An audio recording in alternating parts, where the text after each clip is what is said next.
Good evening. So far, to patrol the streets of Washington, D.C., the president has relied on Guard troops from only Republican-led states, and with those states' governors' blessings. The reaction could be very different if the president tries to mobilize troops from states like Massachusetts. National Guard troops from several states are now patrolling the streets of Washington, D.C. with weapons.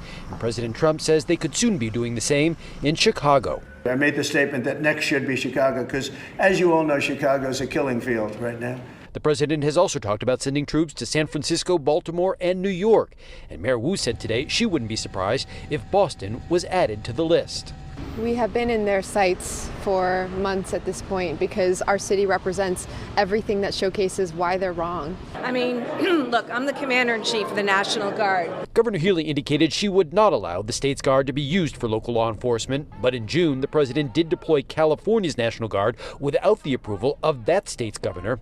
Governor Healey was asked if the president might try to send in troops from other states. That would just be terribly disrespectful to states, terribly disrespectful to members of the Guard, frankly, who aren't trained for these kinds of operations. We found that it was about 75% overlap of the training. It was the same stuff. Retired Lieutenant General Scott Rice, who led the Massachusetts Guard from 2012 to 2016, says Guard troops can be effective at law enforcement, but he says Guard leaders will be in a difficult position if the president orders them to march, and governors say at ease.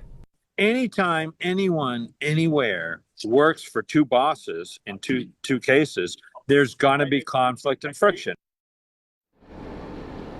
Now, California is currently suing the Trump administration, saying that the president overstepped his authority when he sent Guard troops into Los Angeles earlier this summer.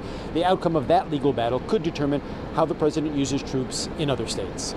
Live at the State House, David Bieniek, WCVB News Center 5.